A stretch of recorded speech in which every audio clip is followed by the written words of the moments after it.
Alright guys, so this is how to change out the AC compressor for a 2004 Mitsubishi Galant 3.8 liter. The AC compressor is actually right below the alternator here. You can kind of see it right there, the edge, that's the clutch for it. And if you come on down to the passenger side wheel well, see I already have the wheel taken off, and you can kind of see right there is the AC compressor. Now this piece I knocked down is a cover that you will have to take off. It'll make it 10 times easier. There's 2 bolts. One right there is a 12mm. And on the other side here, you can kind of see the hole right there. And it's right up against the refrigerant. Or not the refrigerant,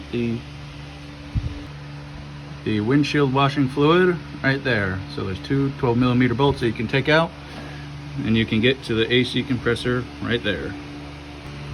Now coming from the AC compressor, we're gonna have to take off the belt first. And to take off the belt, we have to loosen the belt from this tensioner pulley. Now this tensioner pulley is slightly different than the normal ones. There's a bolt underneath, right about there, that you need to loosen. And then you can loosen up this nut right here too. And then that will loosen this pulley enough so you can slide off this belt. So to see where that bolt is, you've got to slide under here, and right in front of the oil filter, you can kind of see it right there. The camera will focus. There we go, right there. So you loosen that some, and then you loosen the bolt right there. The belt, or the pulley rather, shall be loose enough so you can move that belt off. Now the bolt up there is a 14. I had to use a regular socket for the 14. The deep socket was a little bit too far and hit the little exterior thing for this oil filter here. And you just got to put a little ratchet bar on it and just loosen it up. There we go. Loosen up a little bit more, just make sure I'm good. And come back to the tensioner pulley itself and get this loose. Let's see if I can film this with one hand. I was not able to film it with one hand. It's not super tight, but a little bit too tight for me to do it with one hand to break it loose. And then just spin this loose, and there you go. See, the whole pulley kind of wobbles, and it should be, might need to loosen up a little bit more on the bottom. Actually just loosen it up a little bit more there. There's a little lip behind the pulley, so right in front of the lip you can grab the belt and slip it off. Alright, now that the belt is off, or at least loosened off, I'm going to tuck it away over there. Now the way I'm going to go about doing this is I'm going to loosen these 4 bolts, which they look to be maybe 12. 1, 2, get the light up here so you guys can see. 3, and 4 is a little bit more hidden up there. You can see it right there. Can't get the light to it, but you guys can see it. So once I loosen up those, I'm also going to loosen up that line there and the other line. I think this one right here is for the low pressure. Look at, yeah, it's the thick line. I know the light's blinding, but that's the thick line going up top. That's the low pressure line. That's the high pressure line. Now before you get to this part where you actually loosen those up, they will come squirting out if it is still full of refrigerant. So best to have it vacuumed out at a facility by somebody with an actual machine, because letting this out loose into the air is actually illegal. So do with that information what you will. Oh geez, that's one. It is indeed a 12mm. And that's 2. This third one up here I can still get. Just normally might be slightly better with a deep socket, but still got it. Now this last one I can tell probably need a deep socket, so I put the deep socket on. You might be able to get away with a normal socket and in a tiny one extension. Let's see if I can angle this up there. I should have raised up this car a little bit higher. There we go. Oh, Not a lot of room, but it's on, or loose. Now, before we go ahead and loosen these two bolts, you might want to put some type of cardboard down, just in case anything else dribbles out of the lines. There really shouldn't be much if you have it vacuumed out professionally, but still a good precaution just in case.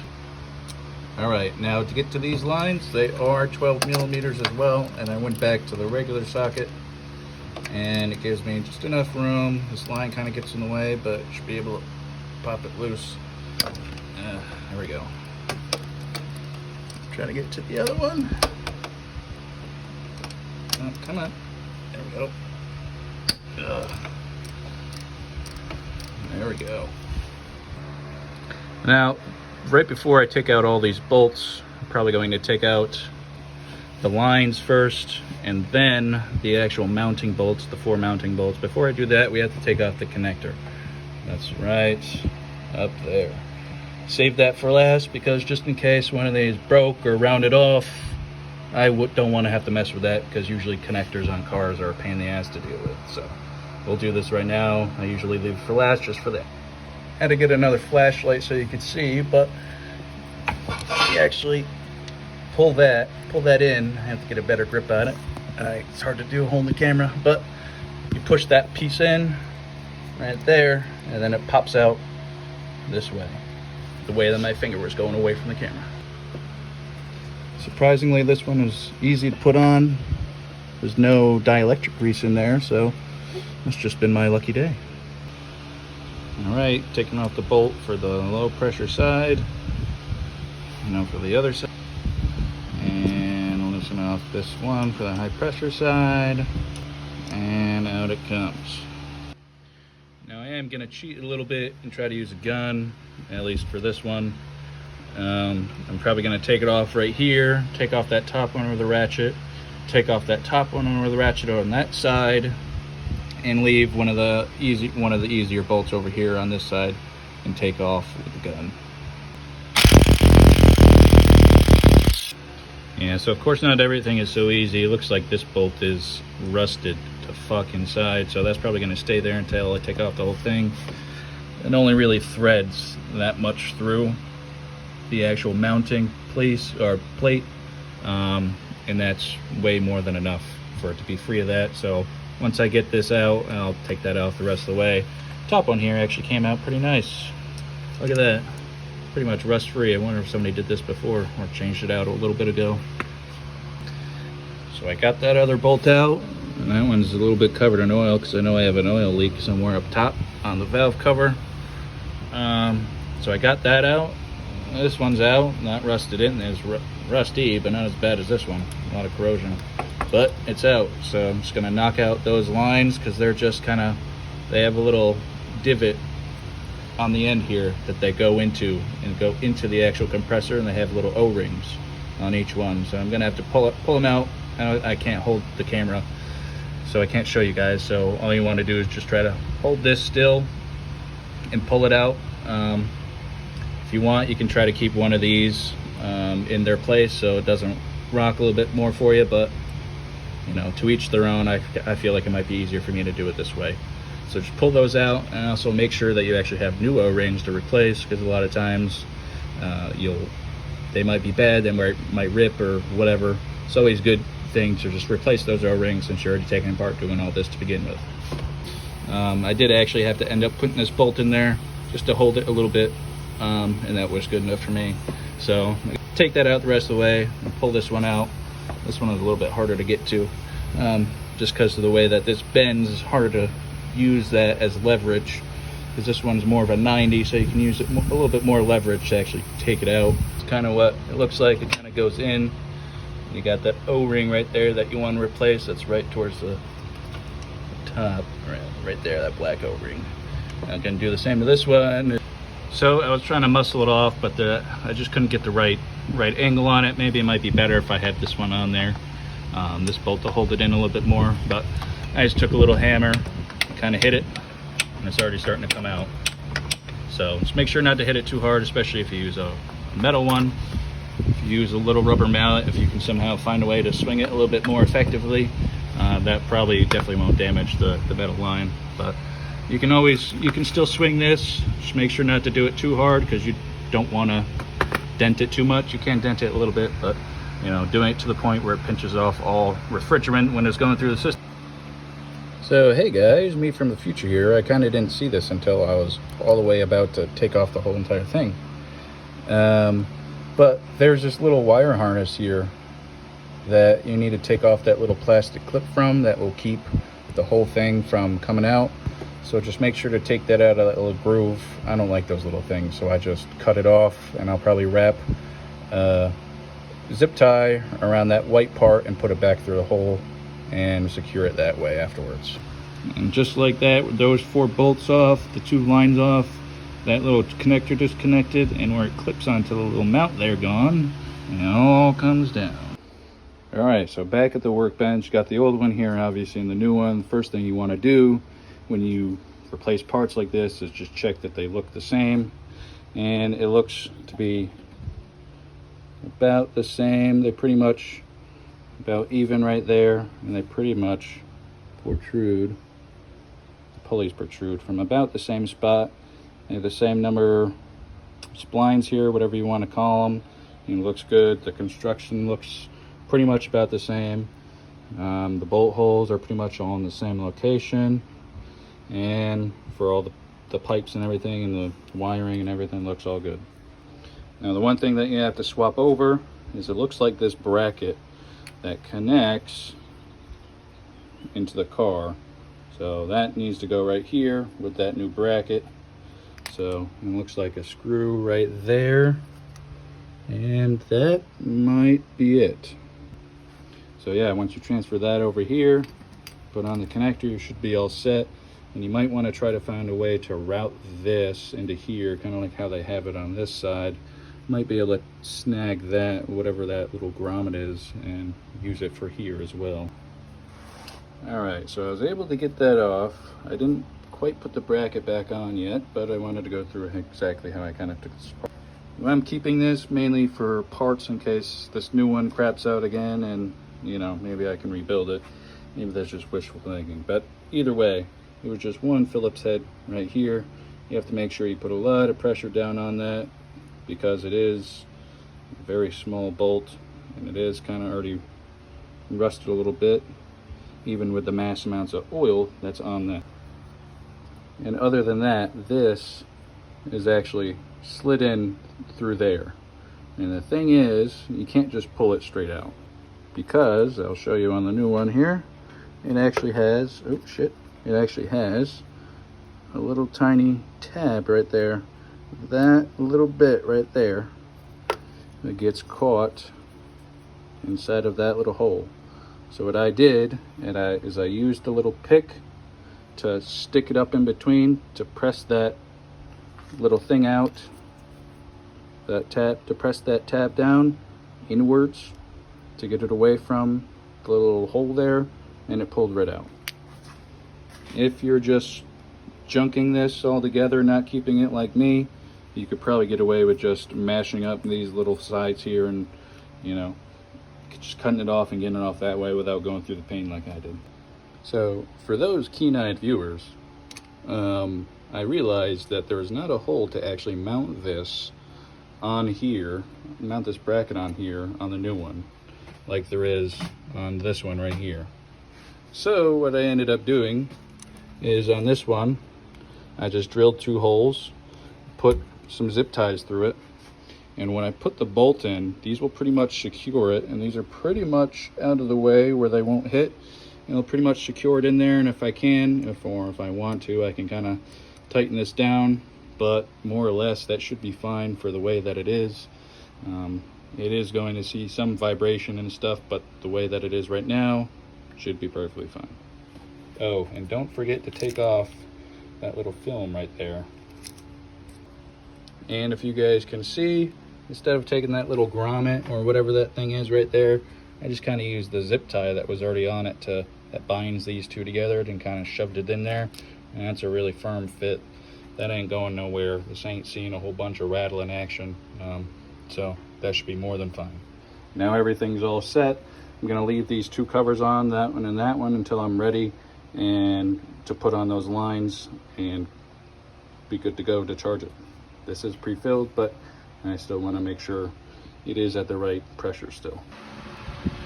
All right, so I was able to finagle this in there. It's only being held on by one bolt right there. Just had to make sure, because I actually had this behind the compressor when I went to go put it on the first time.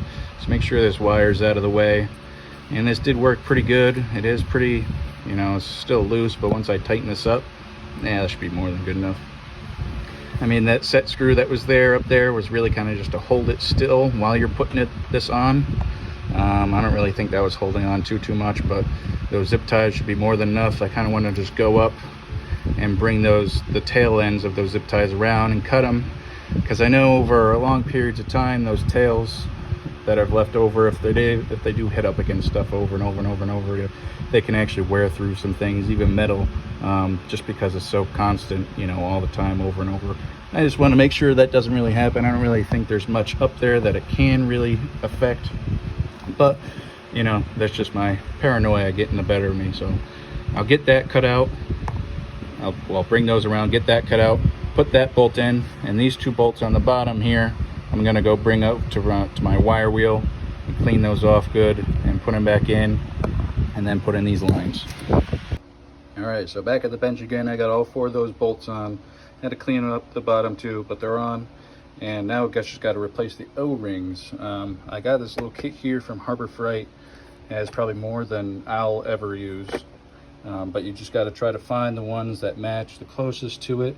And this one is pretty darn close, and so is this one. This one is for the high pressure side, this one for the low pressure side. So what I'm gonna do is put these on, make sure the inside of the actual hoses for the high pressure and low pressure are actually clean, so no dirt gets into the new compressor there, and pretty much be good to go.